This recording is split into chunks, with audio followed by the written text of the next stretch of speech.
Hey everyone, Will Street here. Excited to be with you as part of the Client Summit.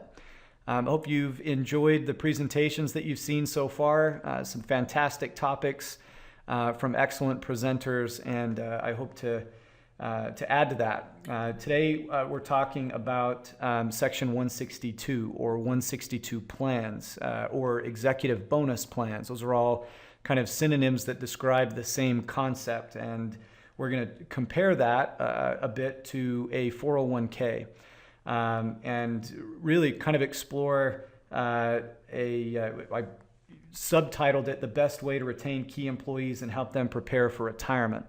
And I thought I'd come at this topic really from kind of both perspectives.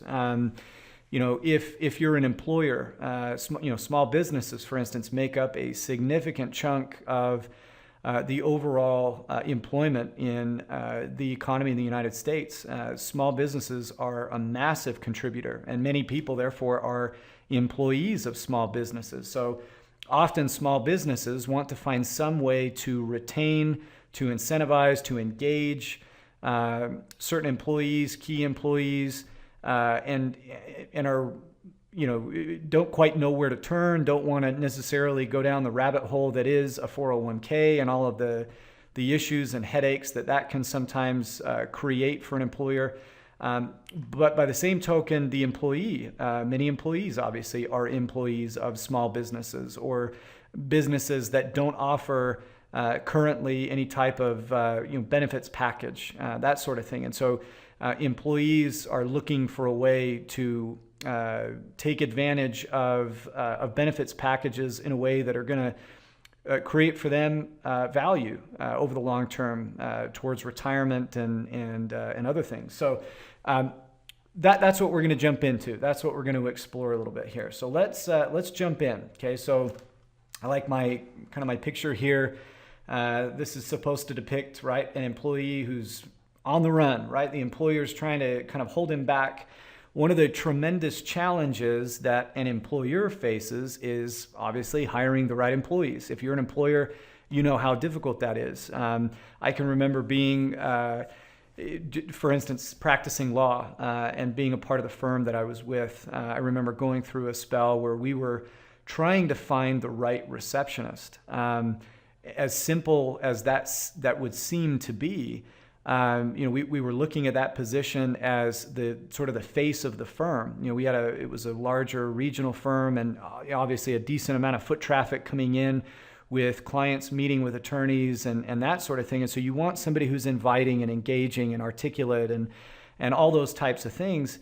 And that proved to be quite a challenge. And so when we finally found the right person, boy, we were really reluctant to allow that employee to get away, just because we knew the difficulty that we'd gone through to try and get that employee or find that employee initially. And so retaining the right employee is probably even more critical than hiring the right employee in the first place, because the right employee can sometimes become the wrong employee. And so once we know that we've got somebody special, there are things obviously that as an employer you want to do to make sure that employee feels valued, feels that there's opportunity to progress, feels appreciated, et cetera, and we want to make sure that they're retained. I thought this statistic was interesting.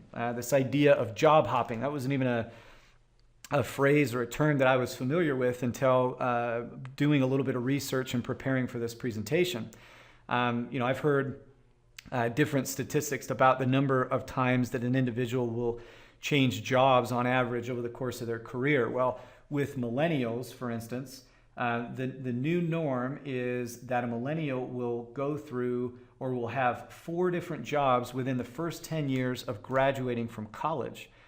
So if you figure, an employee or a millennial employee is, say 22, 23 years old by the time they graduate from college, they're likely to have had 4 different jobs by the time they hit their mid-30s, which is quite interesting. I also read another statistic, and this obviously expands beyond the scope of just millennials, but another statistic, and I believe this one was from the Department of Labor, that said that the average individual will have 10 jobs. I think it was 10 point something jobs during the course of a 30-year career. So in other words, the days of settling in with one specific employer seem to be gone. And it's very typical for individuals to change jobs, often even to change professions. And so for the employee, knowing that there's sort of this give and take, right, between, and I'll kind of open up these last two bits here. So the employer is trying to retain these key employees, whereas the employee is trying to find the right fit, right? So there can be sort of this give and take. And a benefits package obviously will play a pretty prominent role in helping that employee find the right fit, right? If the employee feels value, if there's rewards, if income and pay is sufficient, this benefits package, if all of those things are lining up, then the right employee, that critical employee, has no reason to go anyplace else. And so that's that challenge, right? We're trying to find the right way to retain, but the employee is also looking for happiness, looking for fulfillment.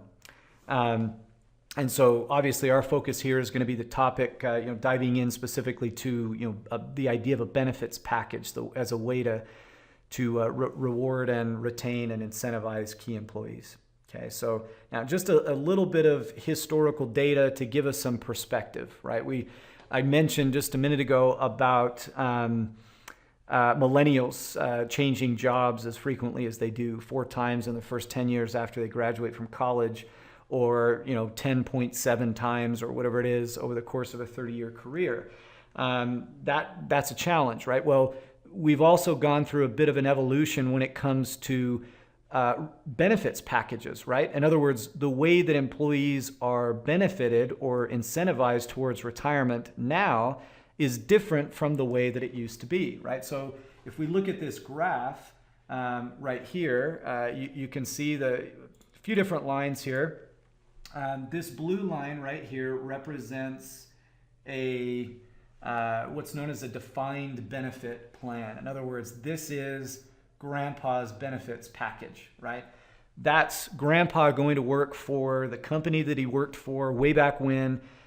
He works, 20 to 30 years, whatever his career spans, and he's there with that employer his entire career. He retires with that proverbial gold watch and his pension, right? That's a defined benefit plan. Well, what happens if we look down here, 1980, just about 2/3 of employees had some sort of defined benefit plan, right?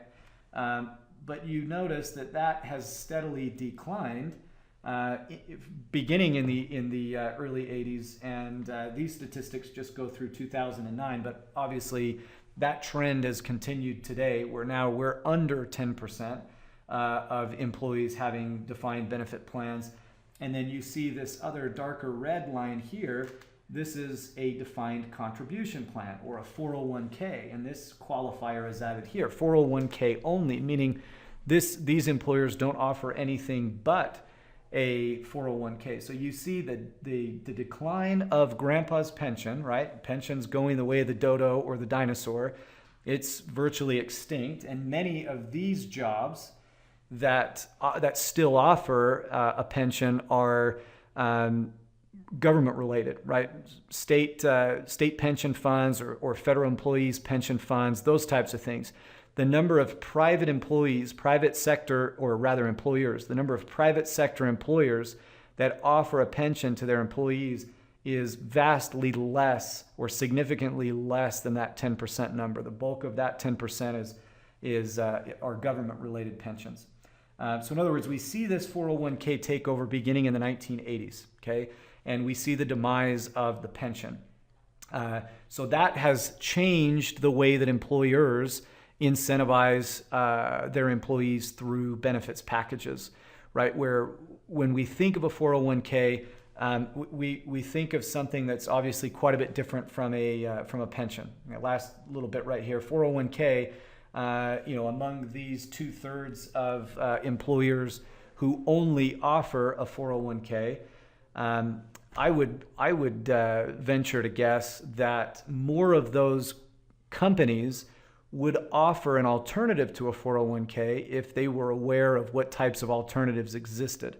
And maybe in addition to that, employers, particularly smaller employers who don't necessarily have the resources to manage and administer a 401k, would be willing to do something other than a 401k if there was a way to minimize or mitigate the hassle and the headache associated with 401ks. In other words, I think part of the reason why the 401k is so prominent is because many employers just don't know what alternatives exist. And similarly, employees take or accept a 401k because they don't know what alternatives exist. And so part of what I want to try and accomplish in our presentation here is to provide some detail, provide some explanation as to a specific alternative that exists and why for many people it's a better alternative. Okay, so general challenges to the 401k, right? And if you're existing clients of ours, you've probably had some of this discussion before, or you've listened to podcasts or watched webinars where there's some issues. One of the primary challenges to the 401k, in addition to market volatility, right? The idea that average returns do not equate necessarily to actual returns, right? And even though the market may have averaged a certain return over a period of time, that doesn't mean, and often does not mean, that the individual's 401k actually gained or increased in value by an amount equal to that average. Often the actual is vastly different and typically less than what the average would be. The other major challenge that we often talk about when we talk about 401ks are those fees. And we won't spend a ton of time here. There are some good resources out there. There was a PBS Frontline documentary done a couple of years ago that talks specifically about the fees that are built into a 401k that I actually really, really liked, and I've recommended it to a number of clients. But the bottom line is fees tend to have, even though, for instance, we think of something being 1% or 2% or 3%, that doesn't sound like much, but you can see that, for instance, over a 30-year time period, if you had a 3% fee, for instance, that's going to eat away at half of your return, right? So there are all of these sort of uncertainties and mysteries associated with the 401k, what lurks beneath the surface of the water, so to speak, that people are increasingly becoming aware of and therefore becoming increasingly leery towards a 401k. But again, you don't quite know where to turn. You don't quite know what other options exist. So obviously volatility being a huge one. Future tax rates and what taxes could be in the future is another issue. And then, of course, the fees that are built into those accounts are challenges that many people run into on a general sort of widespread basis. Okay, here, again, for our purposes, let's talk specific challenges to the employer first. Okay, first off, there are a couple of pretty big ones here for the employer. Number one, the idea of incentivizing employees from the employer's perspective with a 401k, there's a lot of inflexibility there. In other words, there is not much flexibility to take away the double negative there. In other words, if an employer wants to offer a 401k, the employer must offer that 401k to all employees or none at all. In other words, we open that can of worms or we keep the genie in the bottle, right? So no flexibility there. It's also, it can be cumbersome. Again, kind of going back to big company that has tremendous resources that can hire a plan administrator and that sort of thing. Maybe it's not that big of a deal, but for a small business, a dental office, a software company, whatever the case might be, an employer that doesn't necessarily have the resources, but also doesn't necessarily have the time or the energy to dedicate towards managing, monitoring, administering a 401k, that can be a challenge, okay? And therefore, it can be complex and expensive. From the employee's perspective, also inflexible, meaning that the employee typically doesn't have much choice in terms of what they can do with those 401k funds. I remember when I started practicing law, working for the firm, one of the first things that was presented to me as part of my first day of work, along with the policies and procedures manual and those types of things, was the packet that I was required to complete for my 401k. In other words, they handed me a list of mutual funds. This was through Vanguard. There were maybe a dozen or so to choose from, and that was about it. And so I did some quick research, found what I thought were the best options for me, and selected those. But outside of those options, there wasn't really anything that I could choose from. So inflexible in terms of our options. We're pretty much limited to whatever the employer's doing and who they're working with, Vanguard, Fidelity, whoever. Illiquidity, right? This is the big one when we think of issues with a 401k, and this was big for me. Just starting out and contributing to a 401k, I didn't like the fact that I was locking that money away, right? Most people know pre-59.5 distributions carry a 10% penalty in addition to being taxed at the individual's ordinary income. Now, you might say, well, you can take a 401k loan before age 59.5 without that 10% penalty and without the tax as ordinary income. That's true. What we give up there, though, is if, for instance, if I've got $100,000 in my 401k and I choose to take a 401k loan of $25,000, and then the market increases by, let's say, 10%, we get a nice little spike there. I only earn that 10% return on the 75 that has not been leveraged, and even leveraged is not the proper term there. That hasn't been, in effect, withdrawn from my 401k. Essentially, a 401k loan is a permissible withdrawal with some pretty restrictive repayment terms, right? So a 401k loan does not operate the same as a policy loan. Most of us probably on this webinar here are familiar with what a policy loan is. 401k loan is quite a bit different. So we lose out on any gains that are achieved in the 401k. In other words, there's that opportunity cost. Uncertainty of future tax rates. I just mentioned this a second ago. If we look historically, taxes currently are actually somewhat low. They've been higher in decades past. Often I'll have a conversation with someone, and I'll just sort of pose the question in general. If you asked most people, do you believe that taxes will go up in the future? You're, let's say, 40 years old at the moment, or 50, planning to retire in the next 15 to 20, 25 years. Based on your overall feeling of the way that the government spends money and just sort of spending in general and tax rates, would you guess that taxes will go up, or would you guess that taxes will go down? And I would guess that in the high 90s, I don't know if I've ever had somebody say, I bet they'll go down. Most people say taxes probably have to go up. And certainly there's precedent, if we look historically, for taxes to be higher than they are now and still be within historical norms. So taxes could easily rise, and probably most people would say they are likely to rise. And therefore, that the issue with a 401k is we're choosing to avoid paying tax at today's, the consensus being lower rates, and instead we're kicking that can down the road, and we're deferring that tax obligation to a future date when, at a minimum, that tax rate is unknown and is likely to be higher than it is right now. So tax deferral, seemingly a benefit, may not be a benefit. And so that can be a challenge to the employee. At the very least, it's the uncertainty. At the very worst, it's taxes are significantly higher, and I'm going to lose a lot of my gains to taxes. Okay, so now, solution, right? We want to kind of talk through a challenge. Let's now present a solution. Okay, 162 plan. What is it? Okay, let's talk through this for just a quick second. A 162 plan.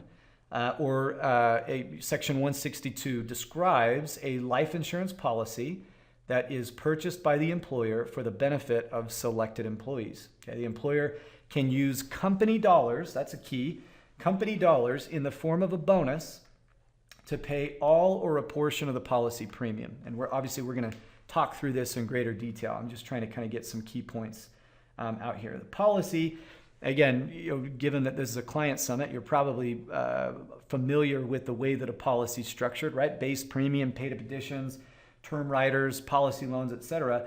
This policy can be constructed the way that we would typically recommend constructing a policy, right? We want a paid-up additions rider. We want a term rider. We want a non-MEC policy. We want the ability to take policy loans. We want it to be done and built through a mutual carrier because of all the advantages that that brings. Think of the ideal policy that has been built for you. That can be done as a 162 plan that, and the premium can either all or at least in part be covered by the employer. So as the employer, you can use that to incentivize your employees, right? Or as the employee, you can be incentivized by your employer. From a tax standpoint, there's a benefit to the employer. Very much the same as the tax benefit that the employer gets with a 401k. To the extent that an employer contributes to a 401k for an employee, that's a tax benefit to the employer. Same principle applies here. To the extent that the employer contributes to the employee's 162 plan, that's a tax benefit to the employee. Now, we'll go into this one in greater detail as well. With the policy, right, because we're contributing post-tax dollars to the policy, we're not deferring taxes, and for the reasons that we just talked about the likelihood of future taxes to be higher, there are advantages to paying tax now and putting post-tax dollars into the policy. So that means that bonus from the employer, right? So this one up here, this bonus is taxable to the employee, right? But to the extent that this bonus creates a tax obligation of X, whatever that is, the employer can double bonus the employee in the amount of this tax obligation, thereby mitigating or eliminating, creating a wash for the employee from a tax standpoint. Okay, so in other words, the employer gets the same tax advantages as if they were to create the 401k. The employee, from a tax standpoint, is a break even because the employer bonused them, but then bonus them a second time to cover that tax obligation. Now, as an employer, do you have to contribute that second bonus? No. The employee could pay the tax obligation, and maybe that's the employee's contribution towards this system. There are virtually an unlimited number of ways that you could create this. There's tons of flexibility. Okay, so let's take a look at it from a kind of a flow chart perspective. Okay, so starting here, the employer wants to bonus the employee. The employer pays the premium towards the insurance policy, and just like if you're listening and you have a policy yourself, just as with your own personal policy, you own it, right? You own this 162 plan. You're the owner, you're the insured as the employee. That means that you designate your own beneficiary. You pass away, there's a death benefit. It pays out to your heirs or your estate just as your individual policy would.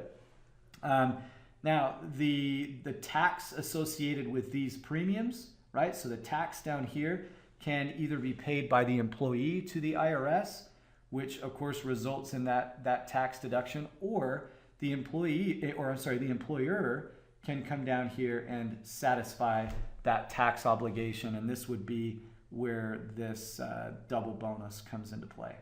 Okay, so hopefully that makes sense. It's a very similar, identically constructed or structured policy to the ones that you're familiar with, base premium, PUA, etc. We just introduce as an additional payor into the equation the employer. And the employer can contribute whatever the employer agrees to contribute, and that contribution functions virtually the same way that an employer contribution to a 401k would function. Okay, so hopefully that makes sense. But for an ease of use, man, it's quite easy. Okay, so now let's take a look at some of the benefits of the 162. First, to employers. Okay, first is it's simple. From the employer's standpoint, no IRS restrictions, no approval. You don't have to ask anybody's permission to set up a 162 for an employee, right? Whereas a 401k, in order to get that up and running and created, there's all kinds of bureaucratic hoops that have to be jumped through, right? No federal or state forms have to be filed or completed or any of that sort of thing, okay? From a tax standpoint, obviously, as an employer, you'll want to maintain records of contributions that you make to the 162s, of course. But in terms of specific forms, a 162 form for the state of Texas or whatever it is, that doesn't exist, okay? Cost-effective tax benefits, right? So the employer gets the deduction for the full amount of the premium, that premium that they contribute for the employee's benefit each year, plus the double bonus paid, okay? From an administration standpoint, there's really no administrative costs unless you choose to, hire somebody to monitor something, but really there's no reason to do that. So for our employees, for our clients rather, the ones who have used 162s in their businesses to incentivize employees, we handle that. We monitor, we maintain, we work those just the same as we would with our ordinary clients. Okay, so as far as an administrative standpoint, there's really not much to speak of there. Now, this is a big one, selective. Unlike the opening of the can of worms, right, where if you want a 401k, you've got to offer it to everybody. Whether you want everyone to participate or not, too bad, everybody participates. Here, with a 162, you include some people, you don't include other people. You incentivize this person who's showing promise and enthusiasm and upward mobility, and you want to make sure that they stick around, reward them with a 162. To the extent that there's somebody else who maybe is temporary or whatever the case might be, you don't have to reward them in the same way. Also, this is where it becomes very, very customizable, right? So right here, you can create a vesting schedule where as the policy is, or as the 162 is building cash value, if you want to restrict the employee's access to that cash value, we refer sometimes to the phrase golden handcuffs. That's a common phrase that we see. That's what we would mean, right? Where there's a vesting schedule associated sometimes with stock options or even a 401k and that sort of thing. You can do the same thing here if you choose to. You're not required to. There's no mandatory eligibility or participation rules. You as the employer can define those however you choose to. So lots and lots of option there. Again, selectivity and flexibility could probably be the same, but no required plan provisions. It can be different for every employee. Really, the options are just about endless. Custom tailored to each participant based on their income, based on the level of commitment the employer is willing to make to their 162. Yeah, you really have so many options there. Okay, now let's talk benefits to the employees. Tax benefits, right? Now, because those are post-tax dollars going into the policy, it doesn't matter what tax rates are in the future because you get the value of the tax deferred growth. And again, if consistent with the strategies that we employ, you get tax-free retirement income, right? As we structure the policy properly, as we use it properly, et cetera. Tremendous tax benefits there. Obviously, the death benefit is a huge benefit. This is permanent insurance protection with low out-of-pocket because that cost is being borne by the employer, either all or in part. Portability. This goes back to something we were talking about in the beginning. Statistically, employees are likely to change jobs nowadays. So you as an employee, if that applies to you, this comes with you. Instead of having, we talk to people all the time who have old 401ks from previous employers, and it's just kind of like a ship without a rudder or a motor that's just sort of floating aimlessly out and about. You could roll it into something and then roll it into, your current employer's plan, and you could kind of jump through some of those hoops if you chose to, but often people don't do that. They just sort of float aimlessly. Those accounts do, and they're not sure quite what to do with them, but you don't want to take the penalty and the tax hit associated with the distribution. Well, if you have a 162, none of that stuff matters. It follows you. You're the owner of the policy. And so if you change jobs or go someplace else, you take it with you. Funding flexibility. This is huge for employees. Again, because we add a PUA rider, you're aware of the flexibility that exists with a policy, right? I usually use this term. I'll say, well, there's always a floor when it comes to funding a policy, and I may spell ceiling wrong. It might be I before E there, but you'll have to forgive me. There's always a floor and a ceiling, right? A range in which we can fund our policy. To the extent that that range is borne entirely by the employer, great, you can do that. Maybe the employer's contribution is going to get us here. Well, that means that the employee has the ability to contribute all of that excess, right? So there's all kinds of options for the employee in terms of funding that policy as well. So all of the same benefits that exist and the sort of the selling points and the draws that have pushed us towards funding policies for ourselves, all of those exist in a 162 situation. We're just bringing in premium from a third party, which is the employer. Okay, last part, of course, perpetual wealth strategy, kind of a continuation of what I just said, everything that we talk about, right? Deploying cash value, policy loans. The way I describe perpetual wealth strategy often is I say, we want this, right? This is a compounding interest curve. Maybe we're starting out here. Ultimately, we want this pool of cash, but we want to be able to deploy that cash. Oops, I'm left-handed, so I always bump the screen there. We want to be able to deploy that cash all along the way and still hit our mark of having compounded growth inside of our policy.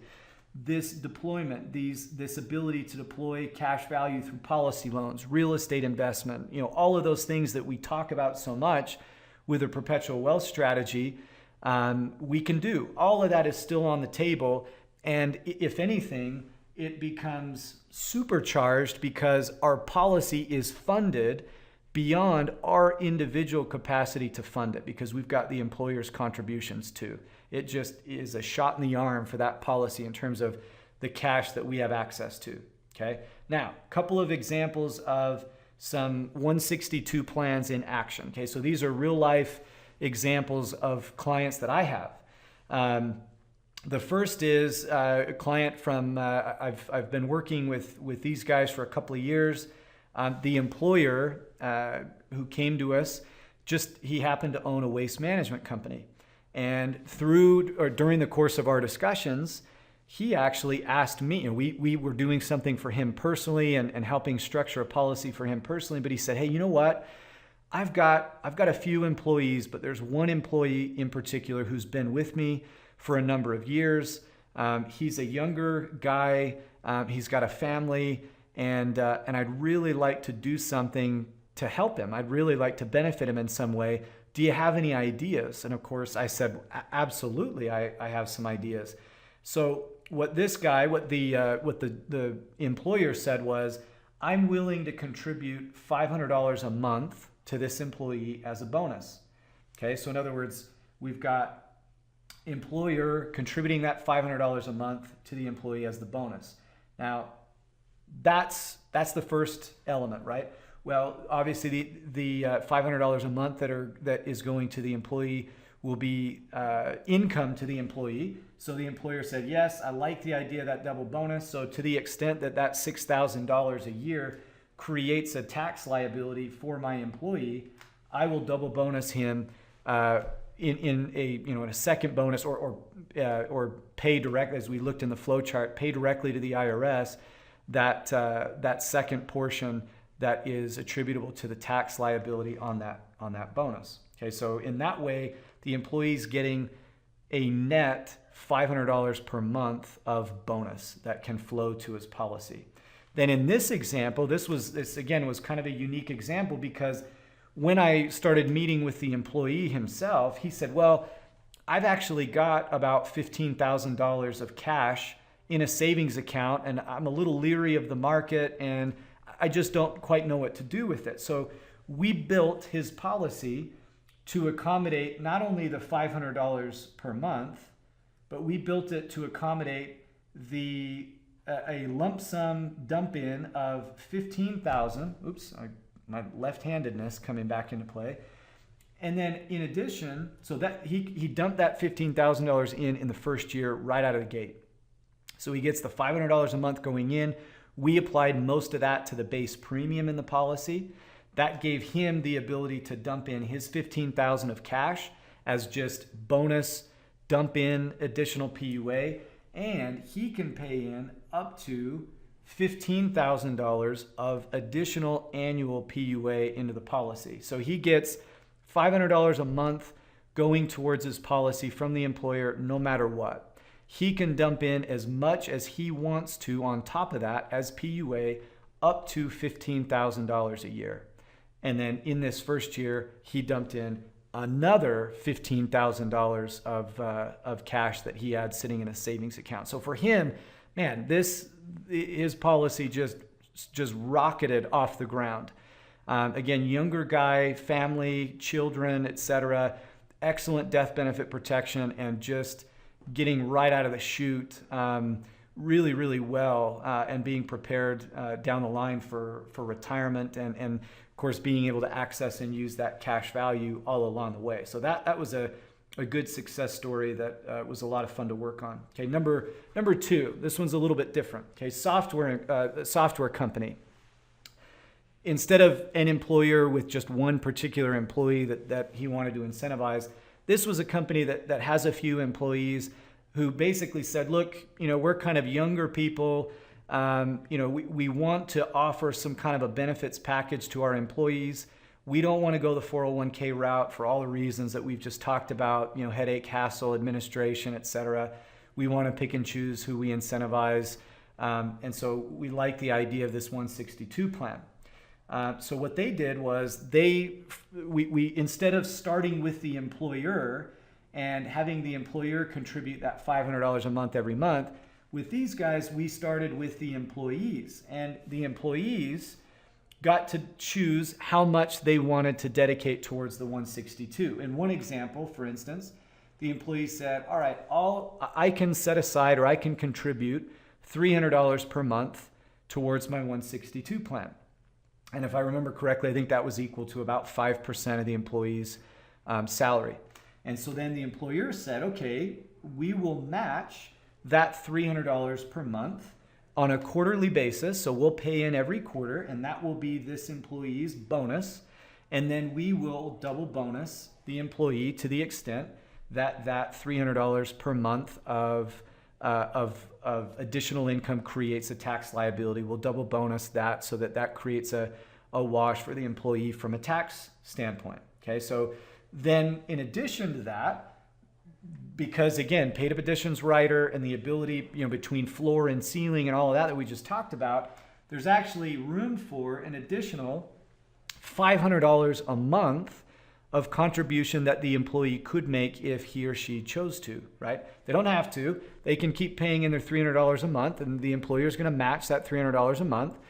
But if the employee wants to pay in more, they can up to that $500 per month, and obviously that goes in completely as paid up additions. So again, two kind of different examples. One, the employer just says, boom, this is what I want to do. Let's get it going. The other saying, you know what, let's let the employee kind of decide how much they want to pay in. We'll match that. Either one works really, really well. Okay. Now let's actually, I'm going to do this real quick here as we're kind of coming up on our conclusions here. Let's see, we're going to take a look at an actual illustration. So I'm going to move my PowerPoint slides out of the way, and I'm going to show you an actual illustration that actually goes into some pretty good detail here. This happens to be, this carrier is One America.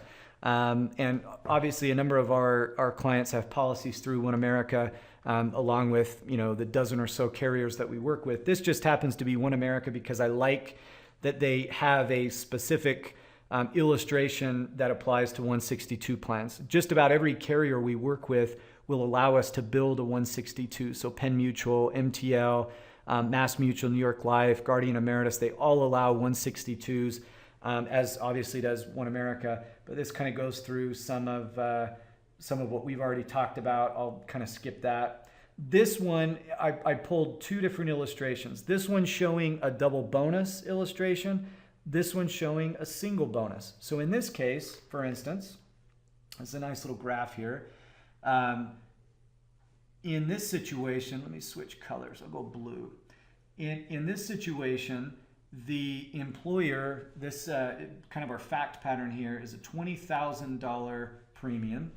Of that $20,000, that is $5,000 of base and $15,000 of PUA. And in this example, the employer is covering the entire premium. The employer is covering the premium. This is a key employee, an executive, whatever the case might be. The employer is covering the premium, including that double bonus, so that really the net out of pocket for the executive is zero. Okay, so net out of pocket to the executive is zero, and after 30 years' time, the executive has $731,000 of cash value and a fully funded policy with a death benefit, a guaranteed death benefit of $916,000. So just a quick bit of math. What's the rate of return on an investment where the employee contributes zero and the end value is $731,419? What's the rate of return on that? Give you a quick, you probably know this, but it's infinite, right? We're taking nothing and we're creating $731,000 from it. Obviously, there's rate of return built into the cash value growth from one year to the next, but I reference that just to say the employee contributed nothing and received a benefit of $731,000 in return. That's a fantastic return. Okay, let's see how this is kind of split out. This should make some sense here. Let me zoom out just a little bit. Okay, so first things first, employer's cost. Okay, what this column here is telling us is the total cost again of our policy premium. Let me start here. Actually, our policy premium is $20,000. The employer has an outlay of $26,667 in order to cover that $20,000 premium, right? So in other words, the difference between these two, the $10,667, that's the employer's tax savings, right? Because that contribution is a deduction. So the net outlay to the employer is $16,000. The employee gets the $20,000 premium less the bonus of $26,667 from the employer. That would have resulted in a tax obligation or tax liability of $66,67 from the employee, but because of the double bonus, that was covered as part of this first column here. That was already covered by the employer. So in other words, the executive's net payment is zero. Okay, and then you can see down here, number 7, you can see our cash value increasing. In this example, this is a 54-year-old male, and the assumption is let's fund this policy for 15 years, and then at that point, let's offset it. We see our cash values, of course, increasing. We see our death benefits increasing. We see our cash value year to year increase is increasing. In other words, we've got our nice compounding curve that goes onward and upward. And in this example, the employee paid nothing. The employer gets the tax savings. The employer gets a very happy, very content employee, probably a very appreciative employee, and the employee gets a tremendous benefit without any out of pocket. Okay. Single bonus, similar. The only difference here is, it kind of kept the numbers the same, right? $20,000 premium. That means the employer is going to pay the $20,000 with the tax deduction. The out of pocket in effect for the employer is $12,000. That creates a tax liability to the employee of $5,000. So in this example, we said, well, maybe the employee's contribution will be $5,000, right? Will be equal to the tax liability associated with the bonus. Can you do that? Absolutely, you can. This is interesting because down here we see the employer's net contribution is $180. The employee's contribution is $75.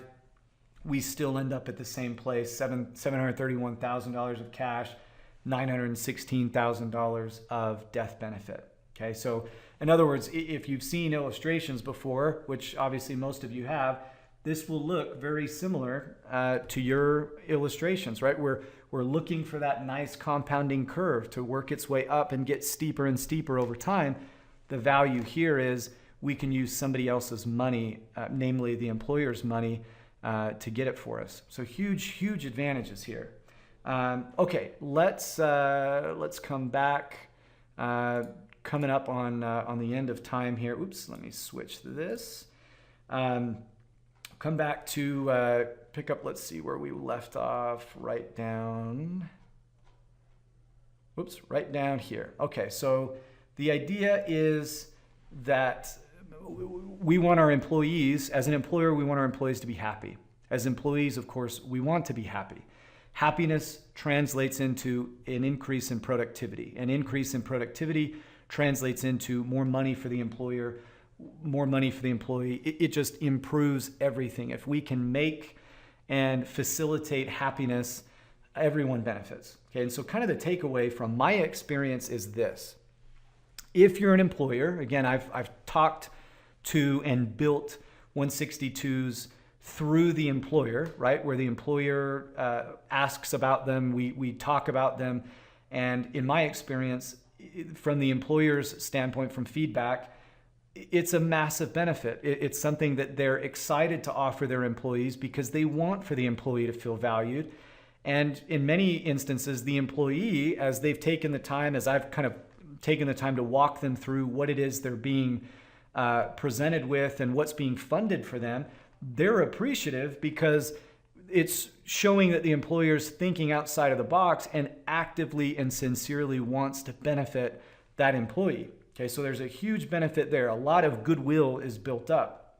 From the employee's side, I've also been in on this side of the equation too, where I've talked to employees who work for smaller businesses where maybe no benefits package at all is offered, or maybe the employer is trying to figure out what to do but just doesn't quite know where to go and what to do about it.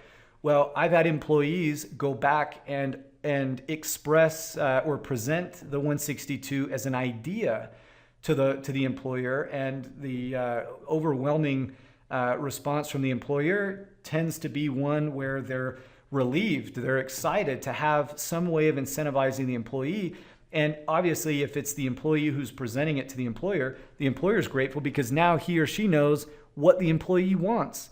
And rather than try and guess what will be valued and what will be appreciated by your employee, if the employee comes and tells you that, obviously the guesswork is eliminated, right? So from an employer's standpoint, that helps alleviate maybe some stress, some burden, some anxiety there. And ultimately, I took the last one first, but the one just above that, I've been surprised at how much influence the employee actually has. And this kind of, I guess, is right in line with what we've been talking about. But you really do have more influence than you think. You provide value. You contribute to the culture. You contribute to the productivity. And most good employers want to find a way to reward that. They want an excuse to reward that. And if you can show the employer, hey, here's an excuse for you to reward me. And by the way, you get some tax advantages along the way. And this is going to make me happier, more content, more productive, et cetera. In my experience, employers have been very willing to do that. So if you're an employer, maybe look at this or consider this as an opportunity or as an option of something that you can present to a key employee or two or everyone, whatever you want to do. If you're on the employee side and you feel like maybe you can open a dialogue or present something as an option and something like this would be attractive, do it. I think you'd be surprised at how open-minded and how willing an employer would be knowing that you've taken some of the work off of their plate. Anyway, appreciate it. I appreciate your time today, everyone. And obviously, first and foremost, thank you for being a part of the Paradigm Life family. We can't do what we do without all of you. It's so much fun to have this family, this network of people really throughout the United States. Literally, we have clients in every single state in the United States, including territories So wherever you're joining us from, wherever you live, thank you very much. We value you as a client, as a family member. And I think I speak for all of us here. If there's ever anything that we can do, if you have ideas, thoughts, suggestions for content and those types of things that you'd like to see, please let us know. Of course, we try to think outside of the box, and this was one of those activities where we thought, boy, let's create something that's specifically for clients, for people who already have an understanding, already have a familiarity, and let's kind of take policies and what we do and give people excuses for using them and for or helping them to know how to put those policies into use and into action. So again, thank you. And again, join us on the other presentations that we've got going on. And as always, let us know what we can do for you. Thanks, guys.